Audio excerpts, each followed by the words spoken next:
चैतन्य कानिफनाथ दिंडीचे आज निघोज दहनवाडीतून देहू व नंतर पंढरपूरकडे आज दिंडीचे प्रस्थान झाले।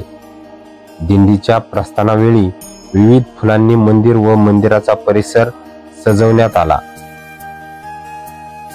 तसेच तुकाराम महाराजांची रांगोळी साक्षी रासकर याने काढली। सर्व भाविक भक्तांनी वारकऱ्यांनी विना पूजन करून आरती घेण्यात आली।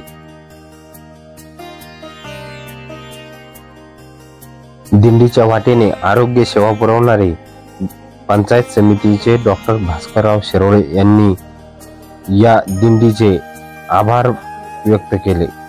विनामूल्य जेवण व आचार्य व्यवस्था दत्ताशेठ घोगरे यांनी केलेली आहे। अनेक थोर देणगीदारांचे सुद्धा आभार मानण्यात आले। अनेक वारकऱ्यांनी प्रस्थानादरम्यान फुगडी खेळून आनंद व्यक्त केला।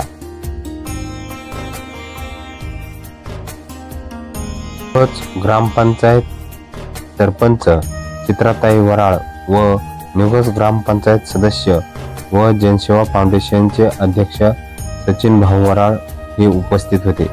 तसेच ग्रामपंचायतचे उपसरपंच ज्ञानेश्वर माऊली वरखडे, चैतन्य कानिफनाथ दिंडीचे अध्यक्ष गोरक्षेठ ढवण, बाबाजी पांढरकर, गणेश शेठ भाकरे, रामलाल शेठ गांधी, रामू शेठ रासकर, भाऊशा अण्णा वरखडे, रंगनाथ वराळ, चंदू शेठ लामखडे, रुपेश दादा ढवण, रामदास रसाळ, शिवाजी डेरे, देवराम लामखडे या सर्वांची उपस्थिती लाभली।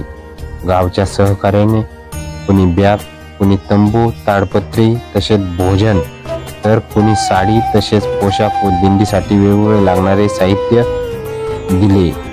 पाहूया बातमी। या सर्वांचे दिंडी चालक गोरक्षेठ ढवण यांनी आभार मानले।